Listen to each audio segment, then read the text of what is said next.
e agora vou começar o workshop, a palestra sobre tributação internacional e falar um pouco sobre o MBA em negociação e tributação internacional do INEG. Só fazendo um parênteses, este ano, eu quero até aqui dar um anúncio e também para aqueles que estão em casa, que este ano nós tivemos aprovada a Faculdade Brasileira de Tributação. É a primeira faculdade do país focada na gestão de tributos, e nós não estamos falando aqui da formação daqueles que só defendem o contribuinte, muito pelo contrário, a nossa ideia aqui é formar uma tropa de elite de tributação, tirar um pouco do eixo Rio-São Paulo.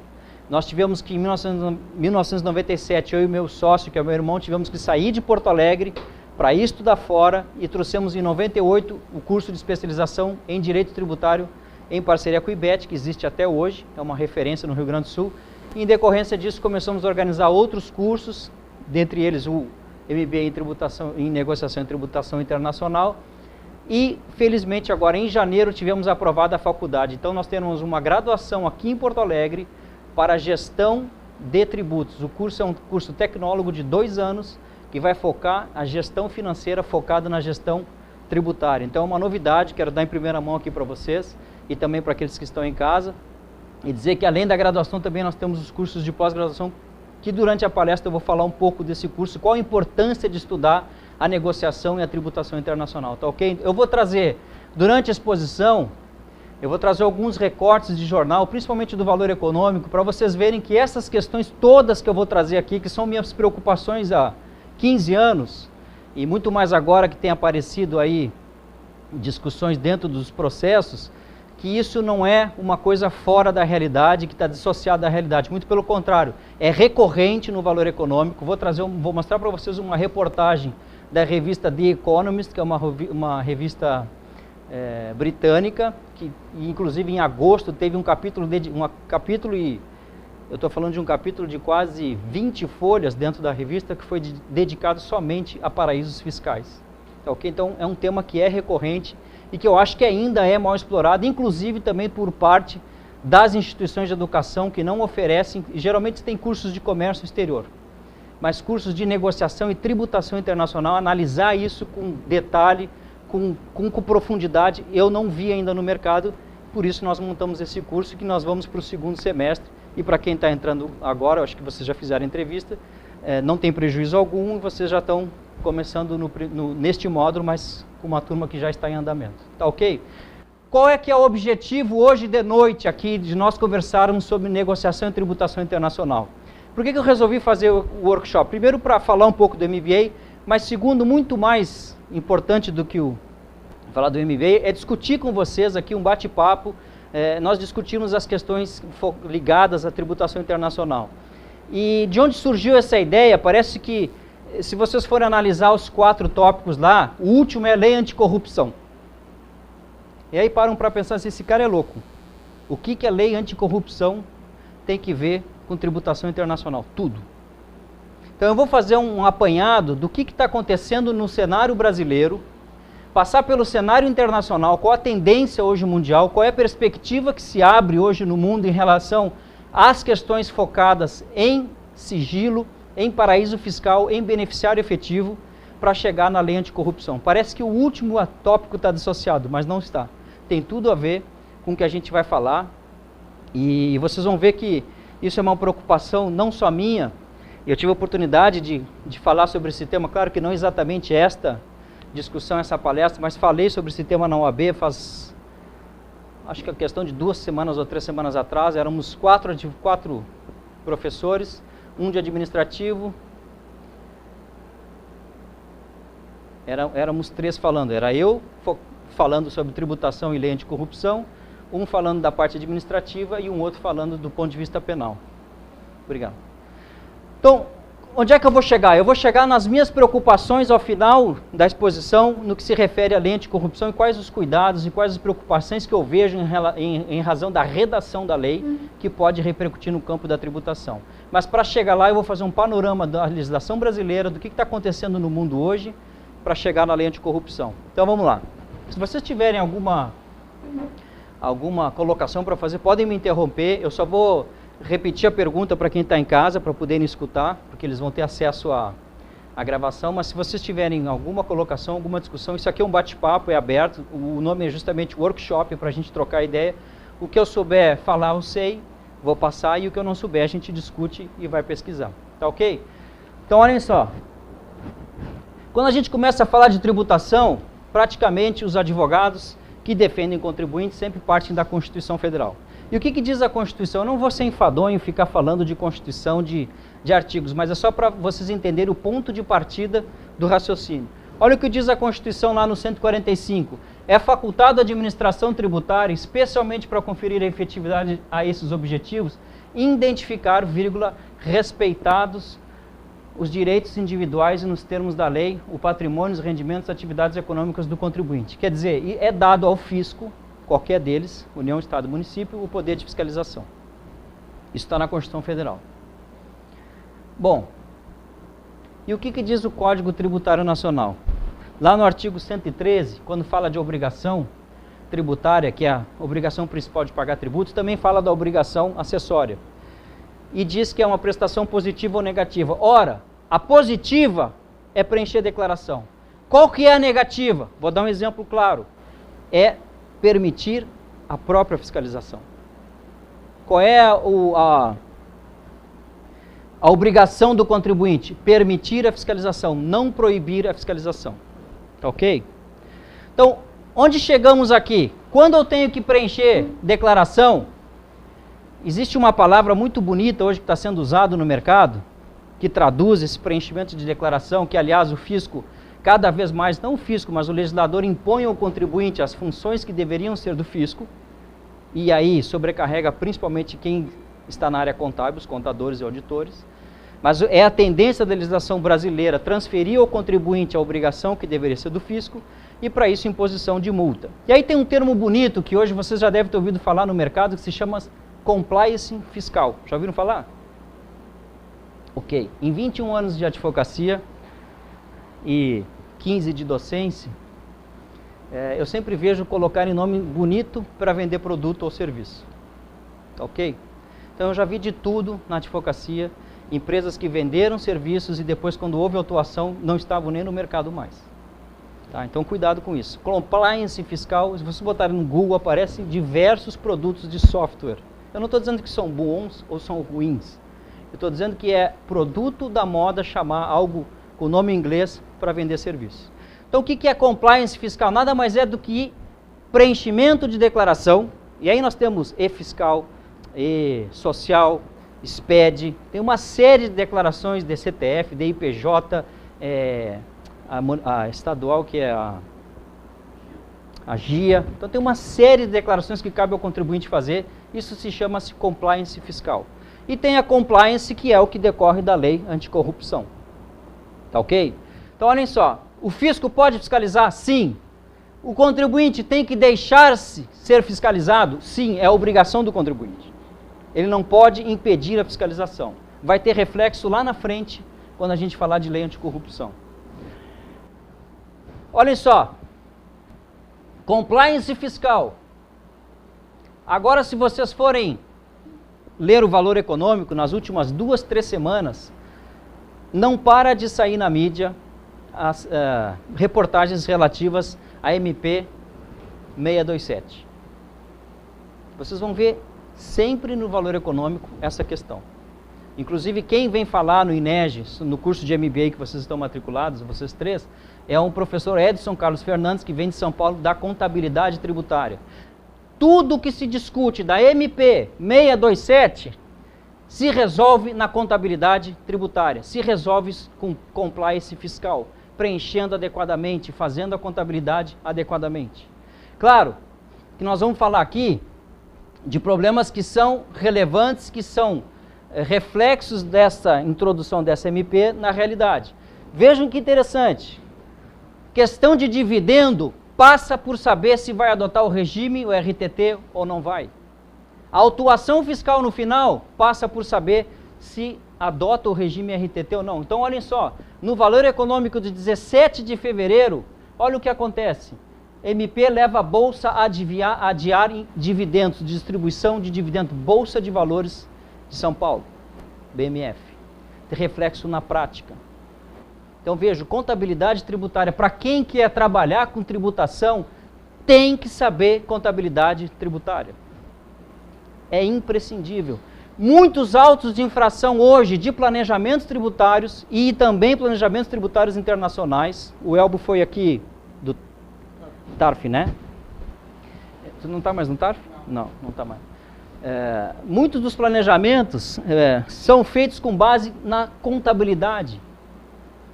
Não tem nem discussão judicial.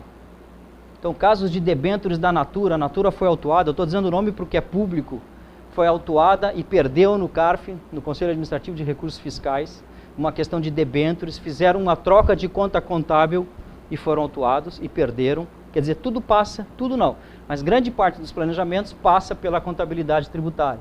Então, olhem só, de acordo com Edson Carlos Fernandes, que é o professor que vem, a maioria das empresas que procuraram o escritório está aguardando para decidir sobre o período de adesão da MP.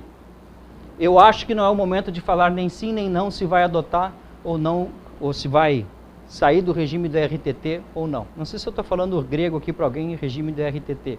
É um regime de transição que veio com o IFRS da contabilidade, que agora as empresas em 2015 é obrigatório sair desse sistema e adotar a contabilidade fiscal. Então, todos os dividendos distribuídos entre 2008 e 2013, registrados na contabilidade, e por isso tem que saber contabilidade, estão na dependência da redação do MP para saber se vai aderir ou não ao RTT para se beneficiar da isenção do que seria devido de tributo em razão dos dividendos distribuídos a maior. Bom, isso é compliance fiscal. Preencher as declarações. Vale dizer, compliance fiscal está embaixo de transparência fiscal.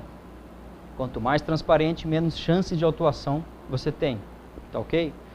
E olha lá o que diz ainda o Código Tributário Nacional. E aí nós vamos começar a partir para tributação internacional. Vejam, qual é a tendência do Brasil? Vocês vão ver mais ao fim a tendência do Brasil no que se refere à transparência fiscal. Mas qual é a tendência? Transferir ao contribuinte grande parte das obrigações, fazer com que o contribuinte preencha isso, para tanto o contribuinte tem que ter preparo para isso.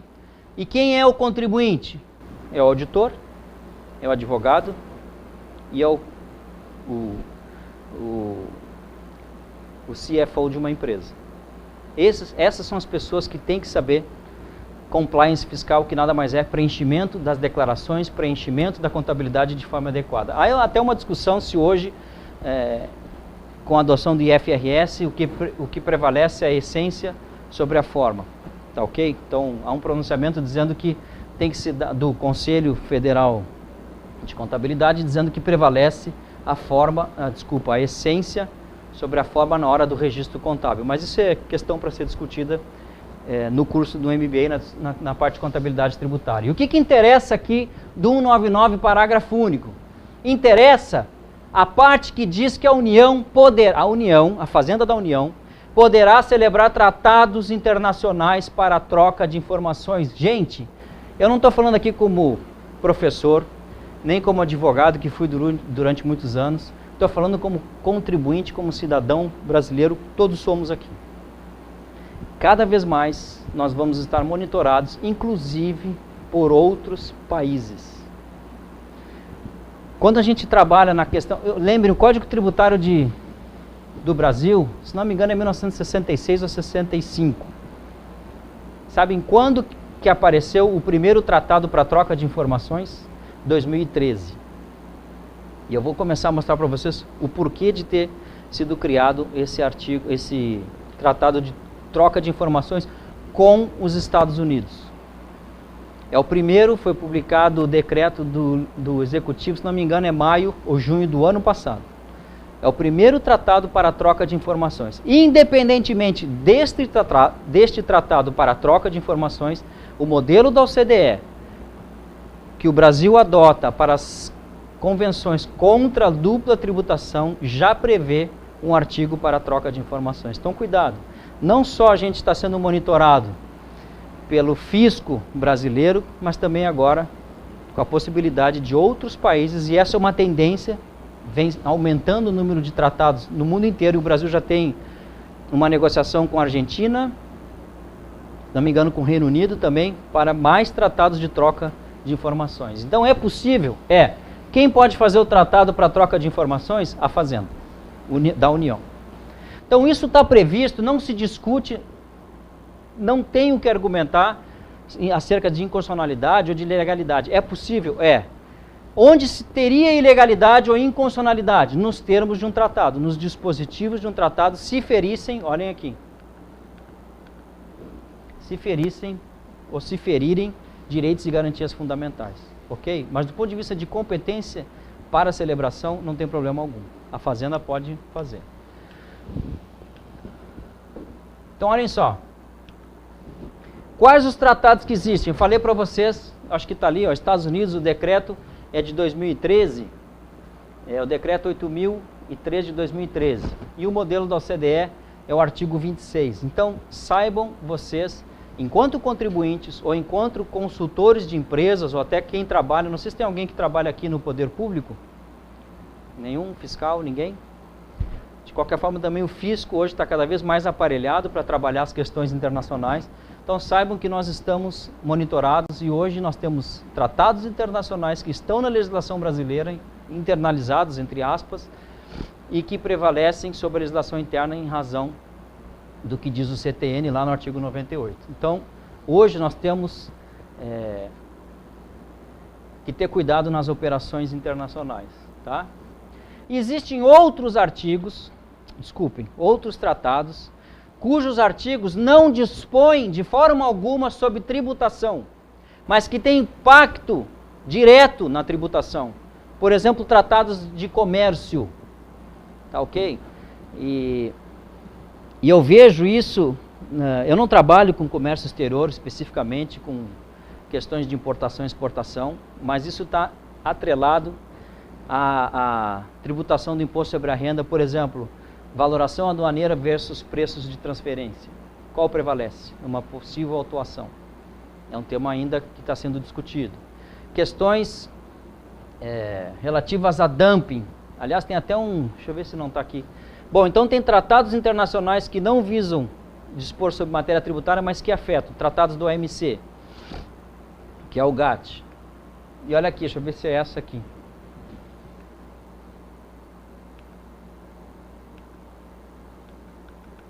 Olhem só as matérias que têm saído no Valor Econômico. 19 de fevereiro, é recente. Há cerca de 10 dias da cúpula, porém, a União Europeia revelou que pretende abrir disputa na OMC contra o Brasil. A gente está falando de comércio exterior, tem reflexo na tributação. Disputa contra o Brasil, questionando, olhem só, por que tem reflexo na tributação? Questionando incentivos fiscais dados à indústria automobilística e de produtos de informática. E regras da Zona Franca de Manaus. Tem a ver com tributação a regra do tratado? Não. A regra brasileira é de tributação? É. E o que acontece? Abre uma disputa na OMC, que é um órgão de comércio, Organização Mundial do Comércio. Então tem reflexo na área tributária? Tem. 19 de fevereiro. Outra, Receita quer levar autuações nas importações. Olha que interessante como a tributação do comércio exterior se liga a essas questões de salvaguarda. Olhem só, no mercado de vinhos, a parcela dos importados chegou a 80% em 2012. O que fez o setor à época, o setor do vinho, entrar com pedido de salvaguarda no Ministério do Desenvolvimento, no MDIC, para proteger a produção nacional. Pronto. Quer dizer, estão importando muito vinho, entra com salvaguarda. E olhem só, o que levou também a Receita Federal a autuar algumas empresas importadoras, tá? Então, esse tipo de operação, essas autuações da Receita, é a mesma reportagem, tá? Deve se intensificar com a criação, olhem só, gente, tendência, não tem volta, Delegacia Especial de Fiscalização do Comércio Exterior. Mais uma delegacia especializada em comércio exterior. Ela reúne duas áreas já existentes na Receita, a fiscalização do comércio exterior e a fiscalização de indústrias. Bom, aí vem a questão de quantos eles arrecadaram em autuações fiscais. Vejam o monitoramento e a especialização dos órgãos fazendários em relação ao comércio internacional. E olhem só, essas questões de salvaguarda tiveram reflexo direto nas autuações da Receita Federal. Parece uma coisa dissociada da outra. A salvaguarda não tem nada a ver com tributação? Tem. Reflexo de autuação da Receita Federal. Essas questões de salvaguarda, é a primeira aula que vocês vão ter agora, para quem está inscrito no MBA, passam despercebidos e passam ao largo de quem trabalha com tributação internacional. E principalmente quem trabalha com tributação no comércio exterior. Esquece essas questões de salvaguarda e medidas de antidumping. Querem ver? Olhem só.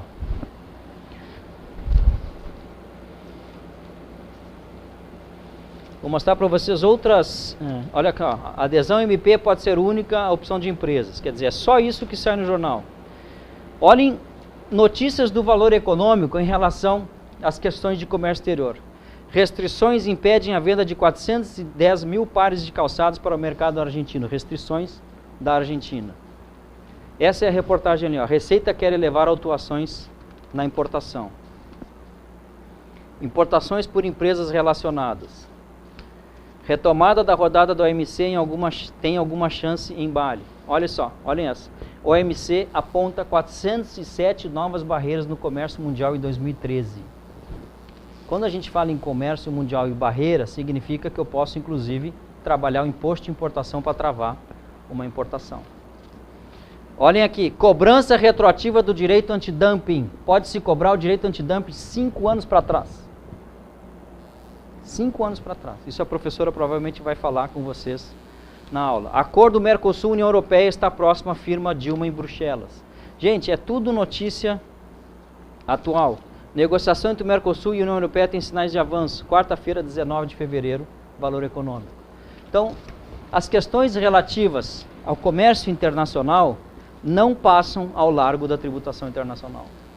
Uma pessoa que trabalha na consultoria, na própria Receita Federal, tem que saber questões relacionadas ao comércio, tem que saber questões relacionadas à negociação internacional, questões de contabilidade tributária, contabilidade, porque o Brasil adotou o padrão internacional de contabilidade, são questões relevantíssimas no dia a dia e não estão, eu vejo isso no dia a dia, dentro de empresa ou até conversando com alunos, os alunos não estão conseguindo, os alunos ou os profissionais não estão conseguindo colocar tudo junto para ter uma formação sólida e atuar no comércio exterior. Às vezes a gente vai em reunião e conversa também com profissionais, um entende de comércio exterior, o outro entende de dumping, o outro entende só de preço de transferência e não consegue ter numa reunião um panorama geral de uma pessoa preparada que consegue, ó, eu entendo um pouco disso, disso e disso. Claro que é evidente, eu estou falando aqui um pouco, mas é um pouco bastante.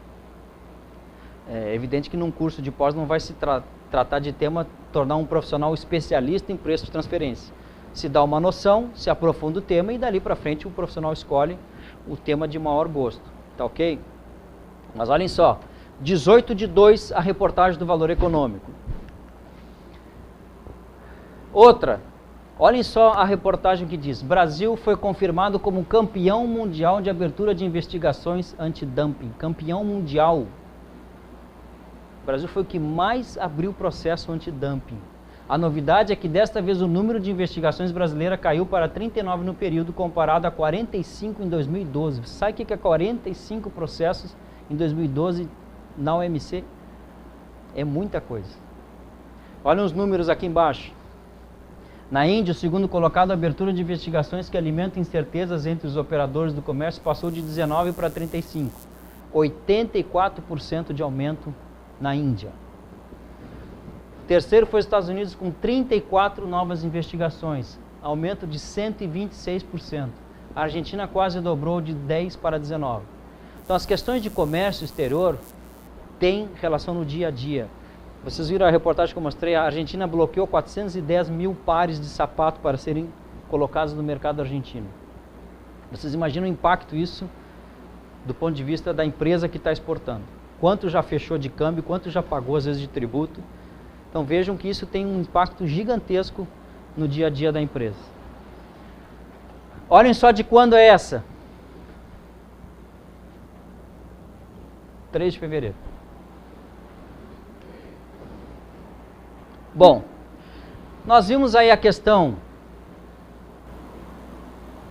da transparência fiscal, compliance fiscal nacional.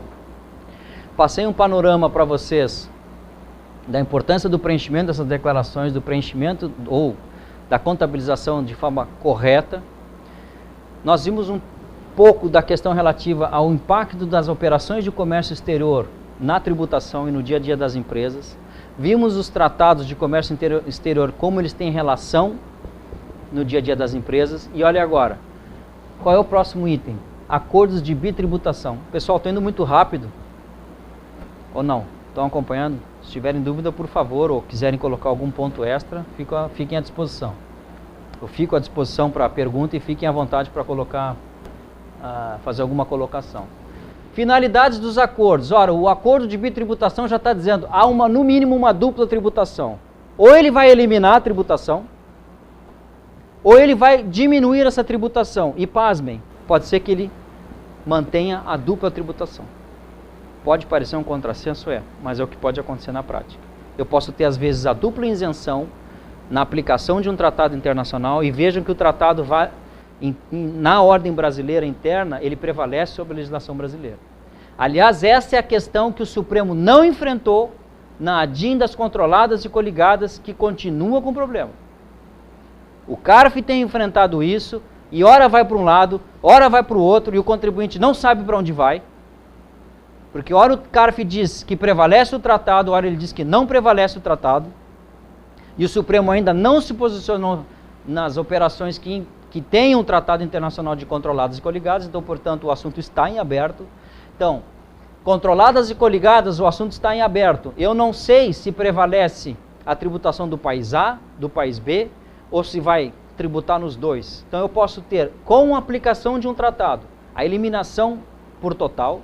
Nenhum dos dois países tributa. Eu posso ter a tributação só de um, só de outro, ou posso ter a dupla tributação. Ah, mas não tem tratado? Tem, mas mesmo assim tem dupla tributação. Qual é a saída para isso? O próprio tratado vai dizer. Às vezes ele vai dizer que, por exemplo, na remessa daqui para lá, os dois tributam, mas esse aqui está limitado a uma alíquota de 5%, suponhamos, e o outro complementa a diferença. Estão entendendo? Tá ok?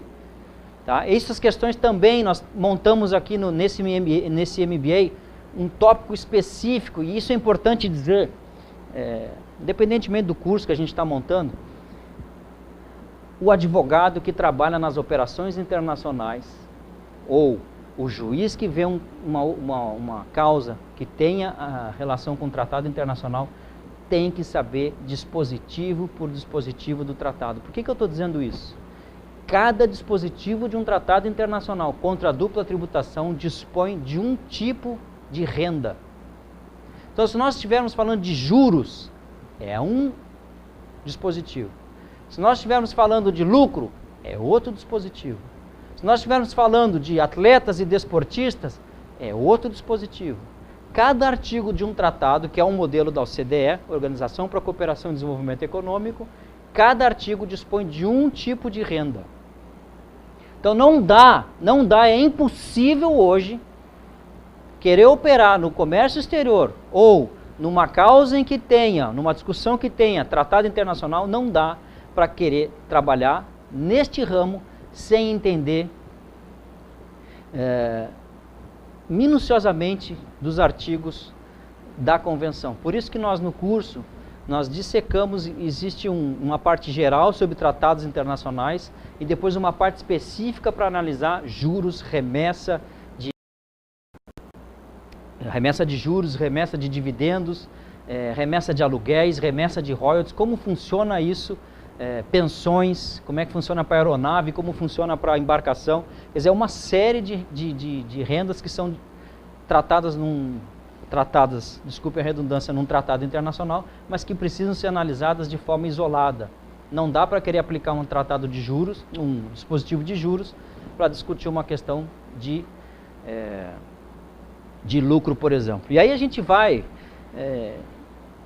embora na exemplificação, porque tem N processos aí brasileiros já envolvendo o CARF, envolvendo o Supremo e outras operações internacionais que dispõem dessas questões. Tem até uma operação interessante da Eagle, E aliás, o próprio CARF tem Eagle 1, caso chamado Eagle 1 e Eagle 2. Se vocês botarem no Google, Eagle é águia, né? Eagle 1 e Eagle 2. São dois casos julgados no CARF, as decisões foram opostas e a mesma operação, praticamente a mesma operação. Então o que fez a Ambev? A Eagle é uma empresa da Ambev, tá? Eles montaram uma operação na Espanha, e a Espanha tem um tratado com o Brasil dizendo o seguinte, olha, se houver distribuição de lucro da empresa, só a Espanha tributa. Se não for lucro, isso for entendido como dividendo, se for distribuído para o Brasil, quem tributa? Só a Espanha. Então o Brasil não tributa o lucro dessa empresa, da Eagle, e não pode tributar a distribuição de dividendo para a Ambev. Beleza, sabe o que eles fizeram? Além disso, aproveitaram a legislação espanhola, que diz o seguinte, se houver distribuição de dividendo para sócios que não sejam da União Europeia, é zero a alíquota. Quanto pagaram na distribuição? Zero. Não pagaram nem na Espanha, não pagaram nem no Brasil. Claro que sofreu autuação. Mas olha que engenharia tributária. Monta uma operação na Espanha, usa a legislação espanhola, aliada à legislação brasileira, vale dizer, o Tratado Brasil-Espanha. Tá ok? Então isso dá para fazer, não é, eu costumo dizer, as pessoas falam, trabalhar com paraísos, a gente já vai ver paraísos fiscais, trabalhar com paraísos fiscais, montar operações offshore, isso tudo tem dinheiro escuso. Não é assim. Tá? Eu não vou dizer que grande parte não seja, mas há operações lícitas em que as empresas colocam as operações fora para ganhar mercado, inclusive, claro que também do ponto de vista tributário, para ter um ganho de competitividade em razão da menor carga tributária. Tá ok? Então, para que serve o tratado contra a dupla tributação? Diminuição ou eliminação da dupla tributação, para evitar sonegação, evasão internacional de tributos. O que é importantíssimo aqui, quanto mais tratados contra a dupla tributação um país tem, mais investimento ele recebe. Eu tenho uma reportagem de 2006, não está aqui, mas os números eu vou dar aproximados. 2006 foi publicado no Valor Econômico. Comparar os 4 países do BRIC, Brasil, China, Rússia e Índia. Eu vou dar os números aproximados, porque minha memória também não é precisa. Mas olhem só. Na época, a China tinha 83 tratados. A Índia, se não me engano, 71. A Rússia, 63. E o Brasil tinha 24, 2006. Nós estamos em 2014, dá 8 anos, é isso? 8 anos depois. Sabe quantos tratados o Brasil tem? 29.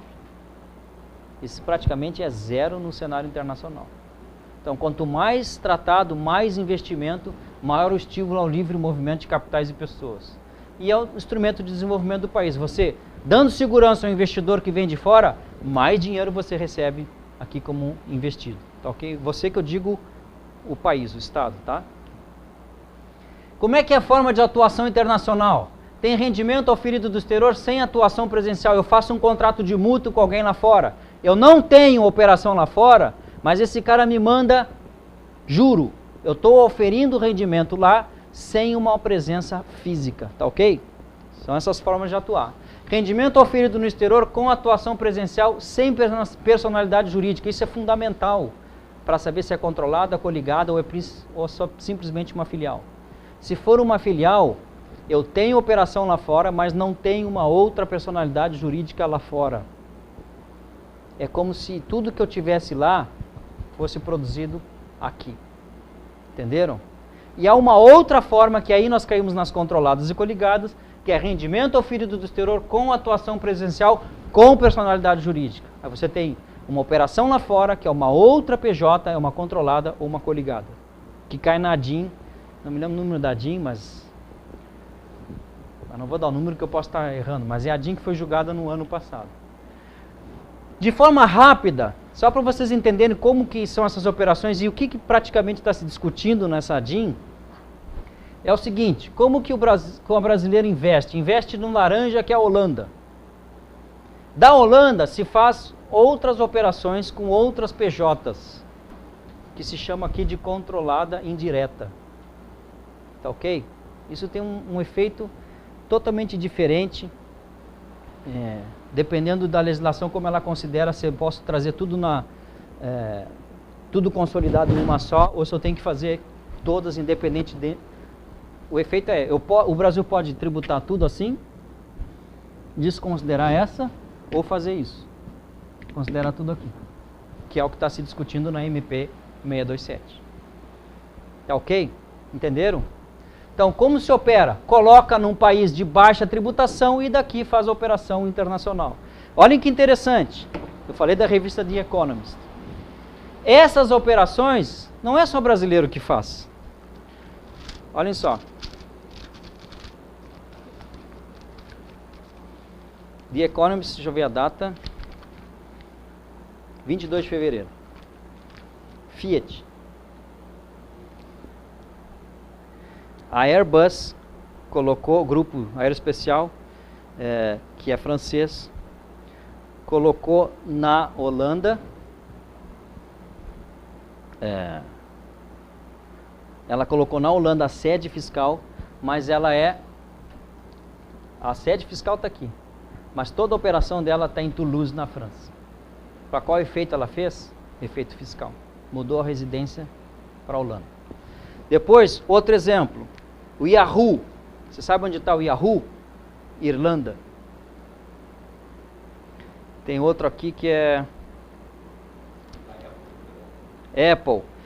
Outra crítica que fazem aqui, eles dizem que a Holanda que eu coloquei ali é um centralizador de operações internacionais. Por quê? Porque tem baixa tributação, porque não exige determinadas atividades empresariais, como reunião de sócios, atas, que tem que ser as reuniões dentro daquele país ou naquele território. Tem uma série de benefícios que a Holanda permite às empresas. Por isso que grande parte das empresas colocam a sede fiscal na Holanda. Vocês conhecem a banda U2, né? Já viram o Bonovox pregando arrecadação de dinheiro contra a pobreza? Já viram isso ou não? Nunca viram o Bonovox pregando vamos diminuir a pobreza no mundo? Pois é. Tem um estudo internacional que é do International Journalism, não me lembro o nome, mas eu acho que depois eu posso, não está nesse pendrive, mas eu posso passar para vocês o link depois, que esse estudo diz que quanto mais escapa dos países a tributação da renda, em outras palavras, quanto mais planejamentos tributários, quanto mais diminuem a renda, quanto mais diminui o imposto sobre a renda que essas empresas deveriam pagar, mais pobreza você gera num país. Então, é um contrassenso. U2, a banda, que é uma PJ, está instalada na Holanda. Ele prega aos 4 ventos que tem que acabar com a pobreza no mundo, sendo que a empresa dele é colocada num país de baixa tributação. Que todos sabem, está aqui na revista The Economist, todos sabem que é um país que favorece dinheiro com baixa tributação. Outro país que tem sofrido, está aqui nessa reportagem, eu posso até pedir para colocarem amanhã no site para vocês. Outro país que sofre também com essas questões hoje é o Reino Unido.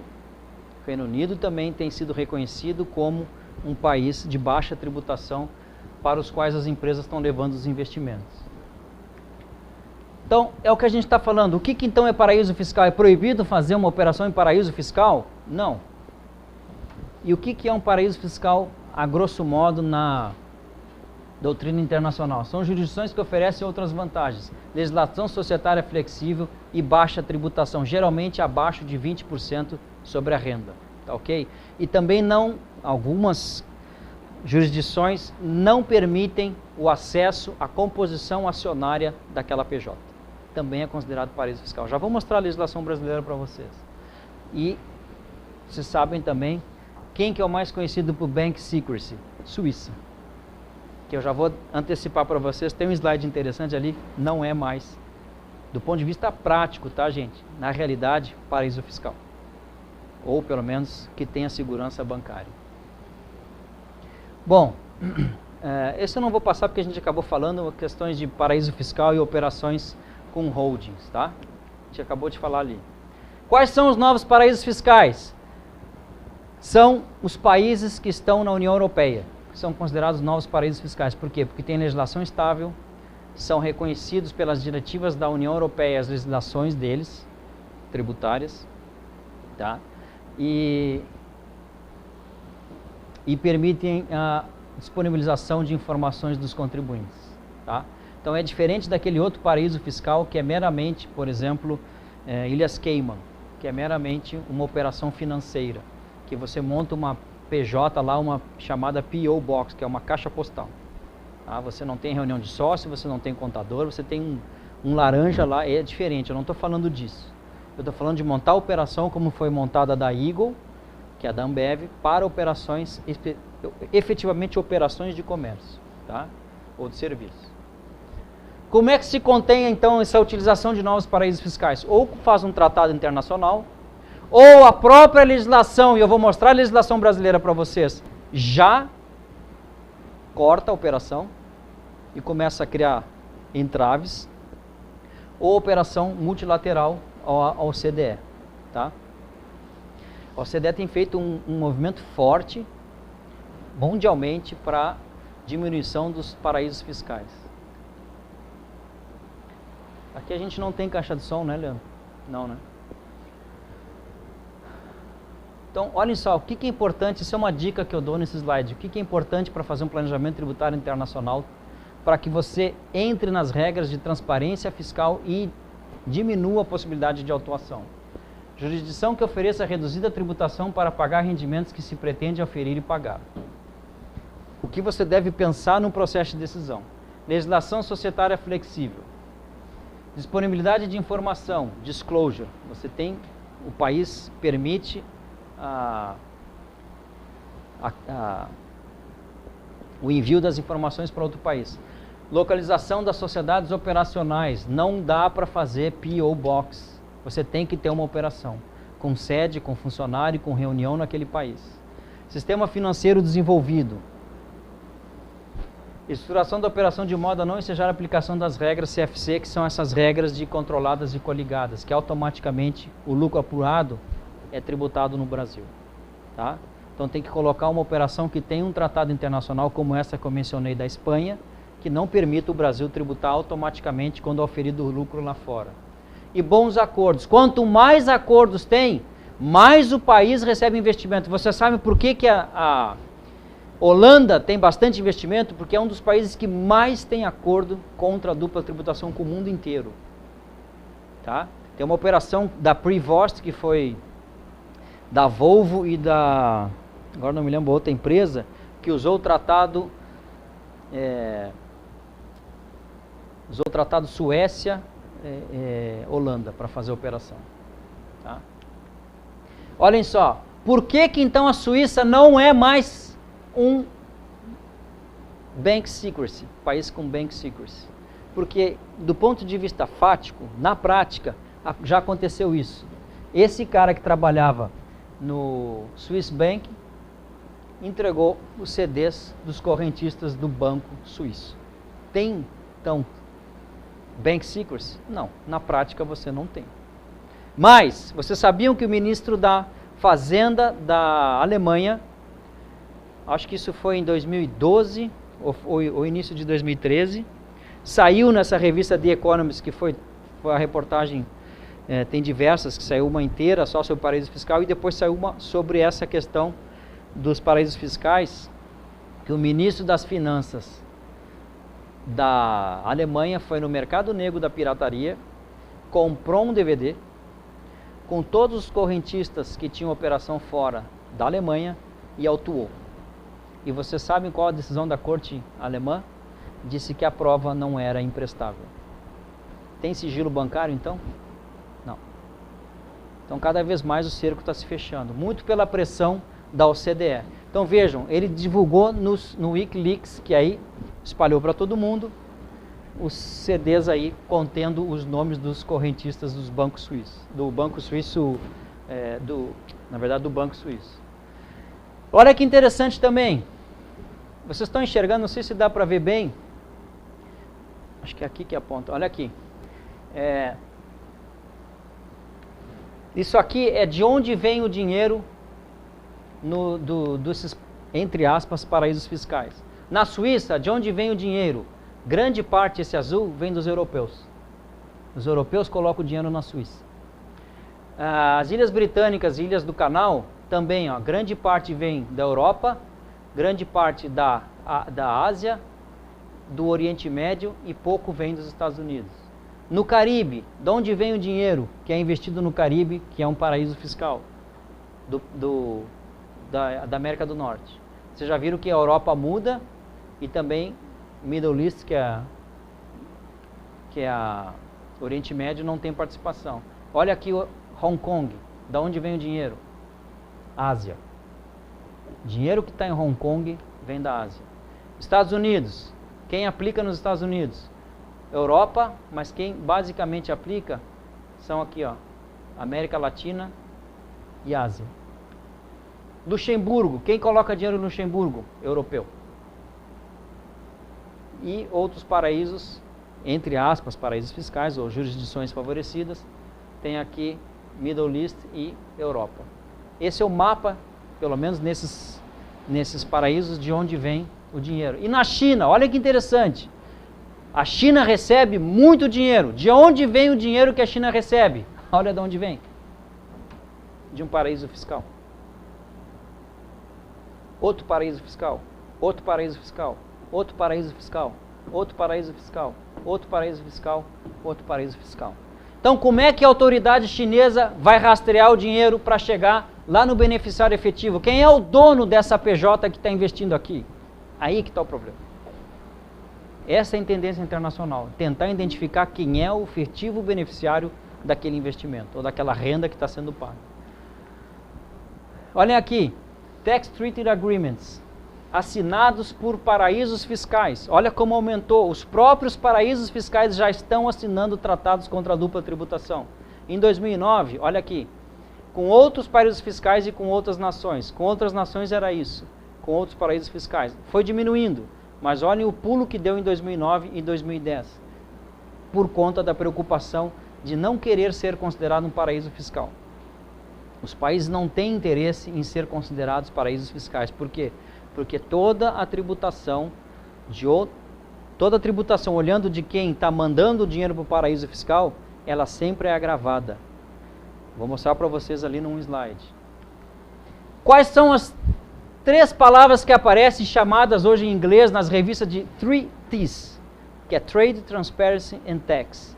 Tem que ter taxação, transparência e comércio equilibrado. Todas as legislações mundiais hoje têm a tendência, todas força de expressão, mas grande parte delas vão trabalhar a transparência, a tributação e o comércio de forma equilibrada, tá? E olhem só esse nome, FATCA. Já ouviram falar do FATCA? E olhem só não sei se está aqui.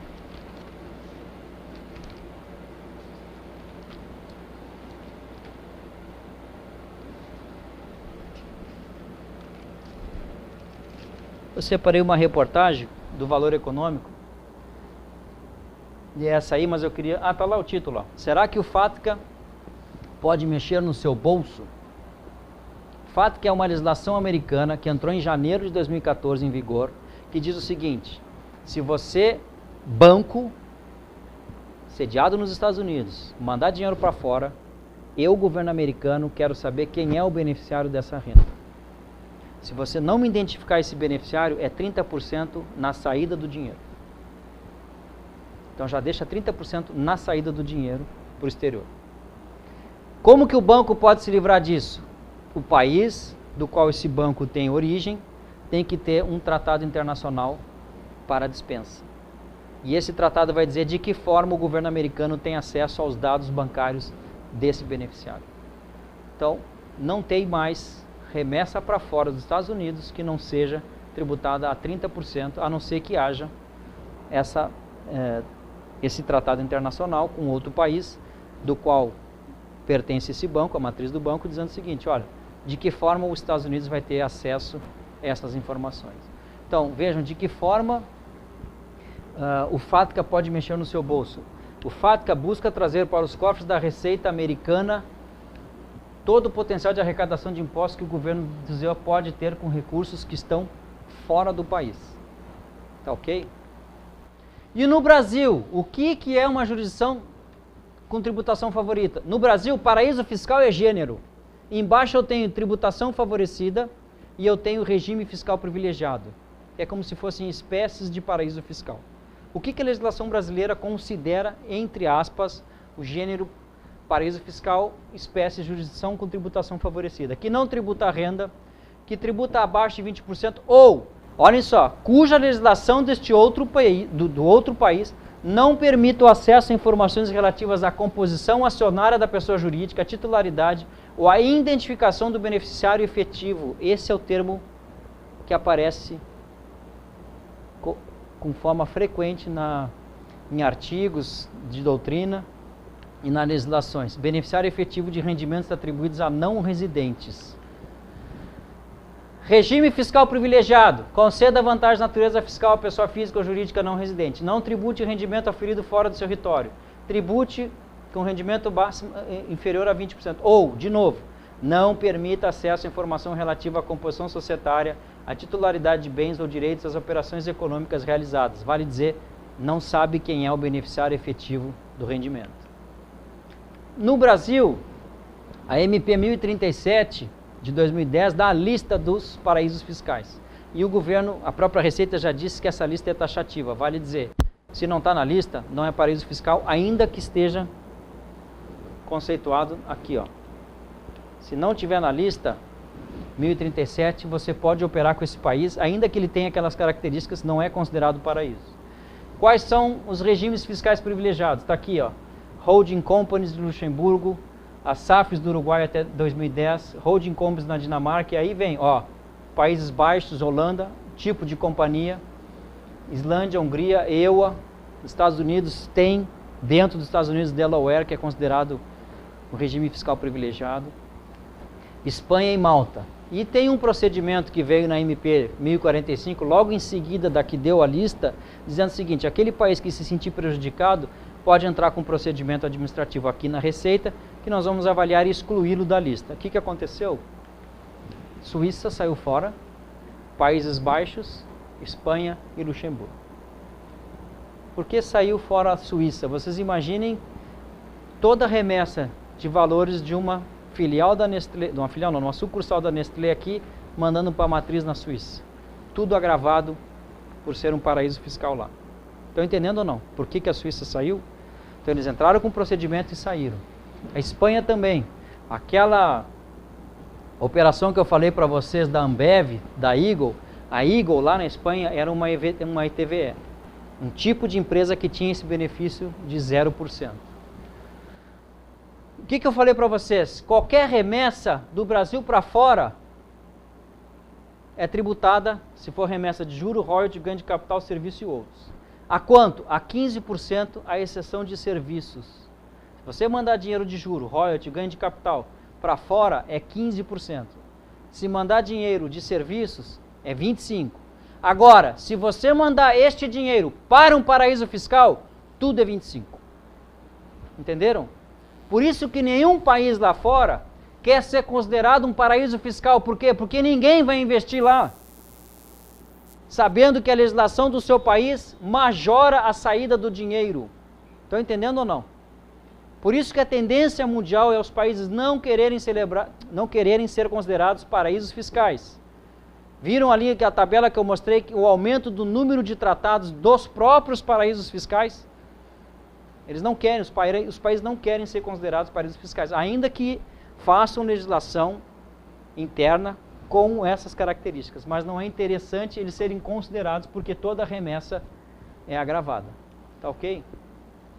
E olhem que interessante, no Brasil, olha o termo que aparece. Estou indo já para o finalzinho para não cansar vocês. Sem prejuízo das normas do IRPJ, são indedutíveis na determinação do lucro real para efeito de pagamento de imposto de renda. Não pode deduzir. Você não usa essa despesa. Ou da contribuição, as importâncias pagas, creditadas, entregues, empregados, quer dizer, mandou para fora, para pessoa física ou jurídica, residente ou constituído no exterior, submetido a um tratamento ou país com tributação favorita, ou regime fiscal privilegiado, vale dizer, paraíso fiscal. Você não deduz a despesa se mandar para paraíso fiscal. Vale dizer, eu mando para lá e tem uma despesa. Eu não posso usar essa despesa para reduzir a base de cálculo do imposto de renda. Estão entendendo? Você não usa essa despesa. A não ser que você me comprove, você contribuinte, comprove para a Receita Federal a identificação do beneficiário efetivo da renda. Olha o nome de novo. A legislação brasileira já diz, você quer usar a despesa, diz para mim, para quem você está mandando. Quem é o cara lá na ponta. 2. Olha só, e se houver cumulativamente, você me comprovar a capacidade operacional lá de fora. E 3, a comprovação documental do pagamento do preço, recebimento dos bens, direitos ou utilização do serviço. Me comprova que foi feita uma efetiva operação. Estão entendendo? Que houve um substrato econômico por trás da operação. O que é beneficiário efetivo? Considera-se como beneficiário efetivo a pessoa física ou jurídica não constituída com um único ou principal objetivo de economia tributária. Vale dizer, lembre, não vale ser uma P.O. Box, uma PJ lá que não tem operação. Tá ok? Comprovação do disposto desse não se aplica em caso de operações que não tenham sido efetuadas com o único ou principal objetivo de economia, quer dizer, é uma operação mesmo, ou que apliquem as regras de CFC, se a PJ lá, automaticamente o lucro dela já é tributado no Brasil, você pode deduzir a despesa. Estão entendendo ou não? Está muito rápido. E o que isso tem a ver com lei anticorrupção? E aqui que quando eu comecei a ler a lei e fui palestrar com os colegas lá na OAB, é que me preocupa. Porque a redação é totalmente aberta da lei anticorrupção. Por óbvio que se você estiver falando de uma fiscalização tributária e que o fiscal é corrupto, é óbvio que nós já estamos dentro desta lei. O que me preocupa não é essa situação. Olhem só o que diz a lei. Olha a redação. Primeiro, que a responsabilização objetiva, administrativa e civil da PJ é da PJ contra atos, olhem só, atos da administração pública nacional ou estrangeira. Estão lembrados dos tratados para a troca de informações? Aqui não é o agente corruptor, aquele empregado que está indo lá e subornou. É a PJ que está sendo fiscalizada. Qual é a obrigação da PJ? Não impedir a fiscalização. Essa é a primeira obrigação. Segundo, ela pode responder objetivamente, não interessa se houve ou não houve intenção. Comprovou-se o ato, responde a PJ. Então, olhem só, eu posso ter uma fiscalização nacional ou estrangeira contra a PJ, do ponto de vista, eu estou falando aqui, estou trazendo para o campo tributário, tá, gente? Porque pode ter ambiental, pode ter diversos tipos de fiscalização, tá? Vou mostrar para vocês a minha preocupação onde está aberta, e eu não tenho a resposta para isso, porque isso é novo. Recém entrou em vigor isso, eu não sei o que vai acontecer para frente. Eu estou agora pensando com vocês e colocando as minhas preocupações em relação à redação dessa lei, que é de agosto de 2013, mas começou agora, não me lembro o dia, mas foi agora em janeiro, acho que é 29 de janeiro. Artigo 2º, pessoas jurídicas serão responsabilizadas objetivamente no âmbito administrativo e civil pelos atos lesivos previstos na legislação, no interesse ou benefício exclusivo ou não. A responsabilização da pessoa jurídica não exclui a responsabilidade individual dos agentes. Então, além da PJ, quem responde é aquele corruptor, também, que pode ser o diretor, o gerente da pessoa jurídica ou sócio. Aqui é que me preocupa. Olhem só a redação. Constituem atos lesivos à administração pública nacional ou estrangeira. Para fins dessa lei, todos aqueles atos praticados pelas pessoas jurídicas que atentem contra o patrimônio público nacional ou estrangeiro. Tributo não pertence ao patrimônio público. Tributo faz parte de um bem, é um bem público da sociedade. Contra princípios da administração e contra os compromissos internacionais assumidos pelo Brasil. Volto a dizer, tratado. assim definidos. Olhem o que diz o 3. Comprovadamente, utilizar-se de interposta pessoa física ou jurídica para ocultar ou dissimular seus reais interesses ou a identidade dos beneficiários dos atos praticados. Além de você ser autuado pela falta de pagamento do tributo, você ainda pode, se houver impedimento à fiscalização, e não diz qual é a natureza dessa fiscalização. Pode ser uma fiscalização tributária? Pode. Neste 5, vocês pensem, tem ato de corrupção? Não. Mas está na lei. Eu não vejo ato de corrupção aqui dificultar a atividade de fiscalização. Não diz que natureza é. Então posso estar no tributário aqui? Em tese, sim. É ato de corrupção? Não. Dificultar a fiscalização não é ato de corrupção. Estão entendendo onde é que eu quero chegar? Mas você pode ter, em razão do tratado Brasil-Estados Unidos, o fisco americano pedindo informações aqui e você corromper um funcionário dos Estados Unidos. Também é crime? É. Estão entendendo ou não? Tá ok? Considera a administração pública estrangeira os órgãos, entidades estatais ou representações diplomáticas de país estrangeiro de qualquer nível ou esfera de governo. Vale dizer, Fazenda dos Estados Unidos. Tá ok? Mediante tratado internacional. Olha só, tem uma publicação de 18 de fevereiro no Valor Econômico que diz o seguinte: um país que figura na 72ª num ranking de corrupção de 177 países, conforme pesquisa da Transparência Internacional. O Brasil está no lugar 72 no nível de corrupção. Tá? E olha que interessante para finalizar. Mapa do crime empresarial. Essa foi uma pesquisa da Price, da PwC. Tá? Foi publicada no Valor Econômico, nessa mesma reportagem aqui desse dia. Principais práticas ilícitas nas organizações no Brasil: desvio de ativos 72%, fraude em compras 44%, suborno e corrupção 28%, fraude contábil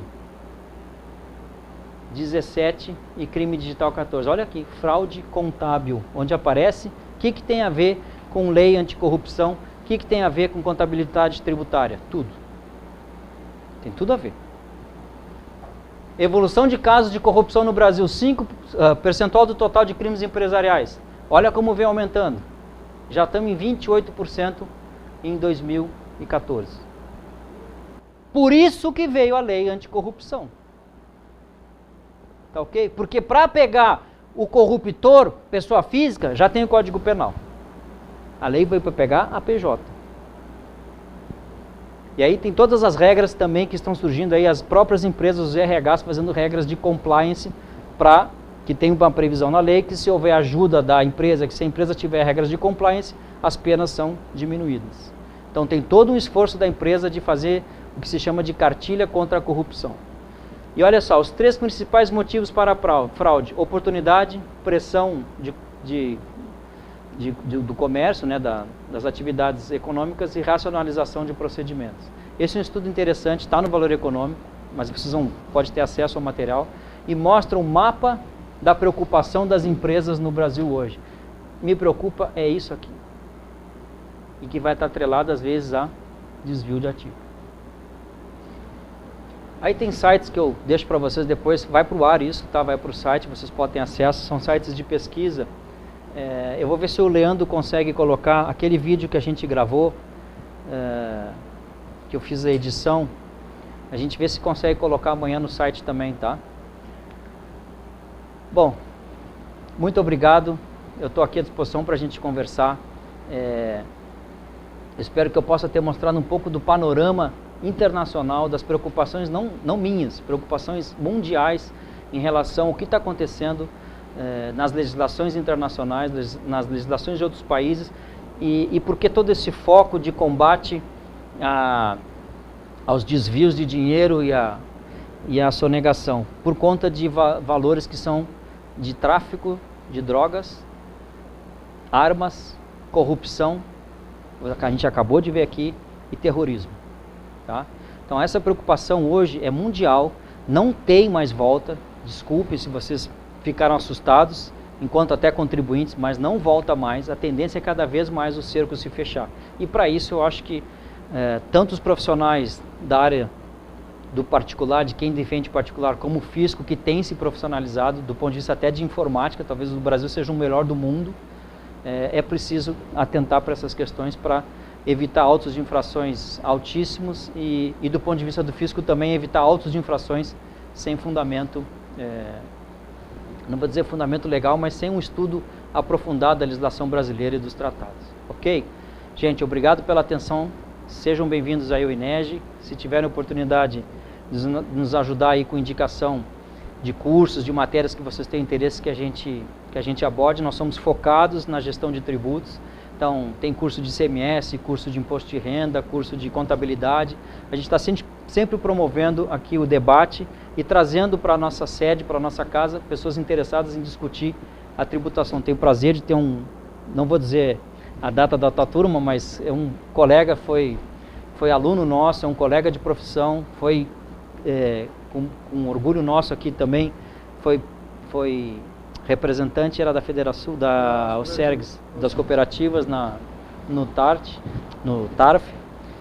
Então, está aqui um exemplo de quem estuda tributário, segue na carreira com sucesso. Espero que todos tenham gostado. Se tiverem dúvida, eu estou à disposição. Amanhã eu vou ver se eu coloco o material à disposição no site, vocês podem acessar lá. Todos têm login e senha, dos presenciais também tem.